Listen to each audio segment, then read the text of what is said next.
صلاحیتیں حاصل تھیں، تو بڑی متمکن مملکت، علم و بصیرت بھی سب حاصل ہے، لیکن اس کے باوجود تباہی آ گئی۔ یہ کیوں ہوا؟ فما اغنا عنہم سمعہم ولا ابصارہم ولا افئدتہم من شیء، لیکن ان کے علم و بصیرت نے، ان کے فہم و تدبر نے کچھ کام نہ دیا انہیں۔ کیوں؟ اذ کانوا یجحدون بآیات اللہ وحاق بہم ما کانوا بہ یستہزئون، جب انہوں نے اقدار خداوندی کی طرف سے چشم پوشی کی، انکار کیا، ضد کی کہ ہم اس کے مطابق نہیں نظام قائم کریں گے، اس کی خلاف ورزی کی، یہ جب انہوں نے کیا تو نہ تو علم و بصیرت کسی کام آیا، نہ مملکت کا اقتدار اور تمکن جو تھا وہ ان کے کسی کام آیا۔ مستحکم سے مستحکم مملکت بھی پرے کاہ کی طرح اڑ گئی، اور ان کی عقل و بصیرت تھی، ایسا نظر آیا کہ اس پہ پردے پڑ گئے ہوئے تھے۔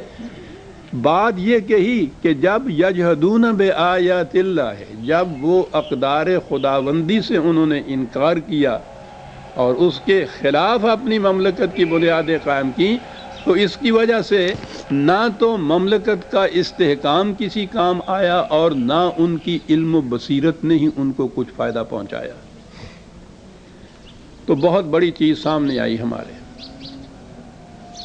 پہلی چیز تو یہ کہ انسان اگر صرف اپنے عقل و بصیرت کی بنیاد کے اوپر کوئی فیصلہ کرتا ہے، میں آگے چل کے ابھی عرض کروں گا کہ یہ عقل و بصیرت اور علم تو بہت بڑی چیز ہے، قرآن بھی اس کی بڑی قدر و منزل بتاتا ہے، لیکن تنہا اگر اسی کی روح سے فیصلہ کیا جاتا ہے تو اس انسان کی نگاہ جس طرح سے، یہ تبھی نگاہ انسان کی آنکھ ایک حد تک جا سکتی ہے، اس سے آگے نہیں جا سکتی۔ انسان کا اپنا ذاتی علم و بصیرت یا قوم کی اپنا خیال و قیاس ایک حد تک جا سکتا ہے، اس سے آگے نہیں جا سکتا۔ یہ علم خداوندی ہے جو لامنتہا حد تک جا سکتا ہے۔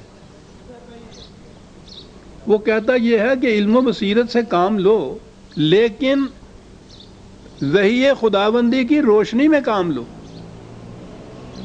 سورج ہو، تاریکی ہو، تو انسان کی آنکھ 2 قدم تک بھی نہیں کچھ دیکھ سکتی، ہاتھ کو ہاتھ سجھائی نہیں دیتا جسے کہتے ہیں، اور جب روشنی ہوتی ہے تو اب یہی نگاہ انسان کی کتنی دور تک چلی جاتی ہے، تمام خطرات کو بھانپ لیتی ہے جب روشنی سامنے آ جائے۔ وہ کہتا ہے کہ اسی طرح جیسے فزیکل لاز یہ ہیں، طبعی قوانین یہ ہیں کہ روشنی میں انسان کی آنکھ کام کرتی ہے، اسی طرح سے یہ جو ویلیوز کی دنیا ہے، اقدار کی دنیا ہے، اس میں بھی یہ صورت ہے کہ تنہا علم و بصیرت انسان کو دور تک نگاہ نہیں جانے دیتی اس کی۔ اس علم و بصیرت سے اگر وحی کی روشنی میں کام لیا جائے تو پھر وہ دور تک دیکھ سکتی ہے، پھر وہ اپنے نفع نقصان کو اچھی طرح سے بھانپ سکتی ہے۔ کہا یہ ہے قرآن نے۔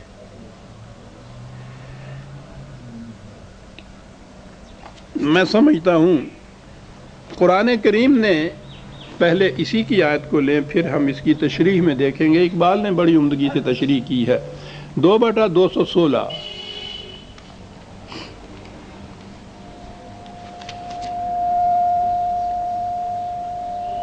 وَعَسَىٰ أَن تَكْرَهُوا شَيْئًا وَهُوَ خَيْرٌ لَكُمْ وَعَسَىٰ أَن تُحِبُّوا شَيْئًا وَهُوَ شَرٌّ لَكُمْ۔ صرف تنہا اپنی عقل سے فیصلہ کرو گے تو ہو سکتا ہے کہ ایک چیز تمہیں بظاہر بڑی ہی قابل نفرت نظر آئے، ایسی نظر آئے جس سے تمہاری طبیعت ابا کرے، لیکن در حقیقت وہ تمہارے لیے بڑی منفعت بخش ہو۔ اور ایک شے جس کے تم اوپر فریفتہ ہوتے چلے جاتے ہو، مرتے جاتے ہو، جس کے لیے ہو سکتا ہے کہ وہی تمہاری موت کا باعث ہو۔ تمہاری آنکھ دور تک نہیں دیکھ سکتی۔ کہا کہ وحی کی روشنی میں دیکھو ان چیزوں کو، پھر ہر شے کی حقیقت تمہارے سامنے آ جائے گی۔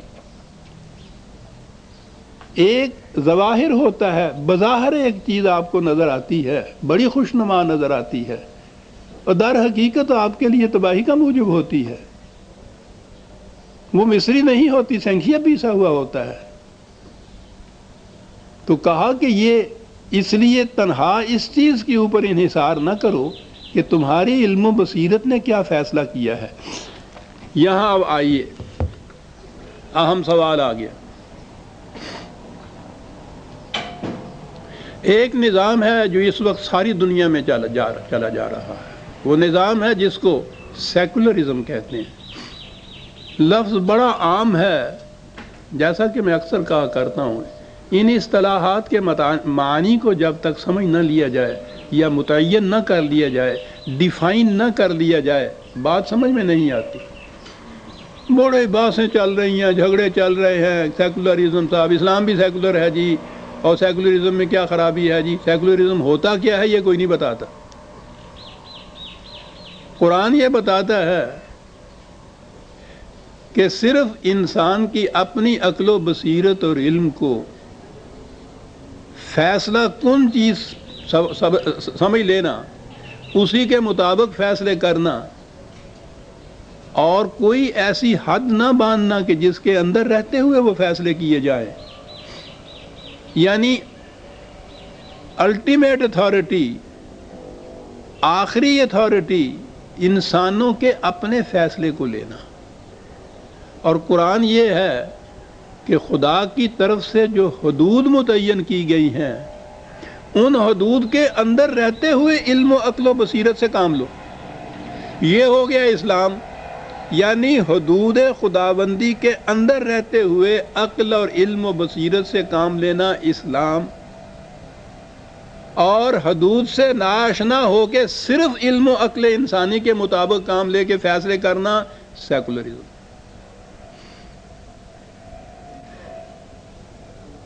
عقل و علم و بصیرت تو ساری اسلام کے اندر بھی، ابھی یہ قرآن نے جو کہا ہے میں بھی عرض کروں گا، وہ تو صاحب دو لفظوں میں بات ساری کہہ جاتا ہے۔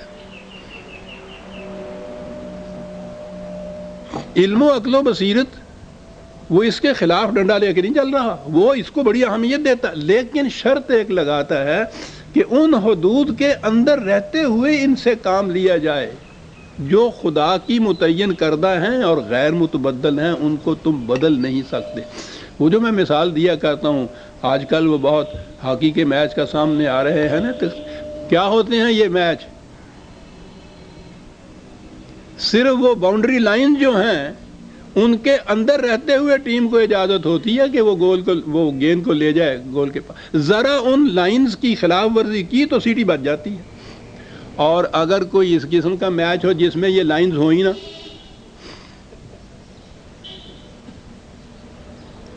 تو سیکولرزم وہ میچ ہے جس میں یہ حدود کی باؤنڈری لائنز نہیں ہوتی اور دو ٹیمیں ہوتی ہیں اس کے اندر ہاکی سٹک لیے ہوئے،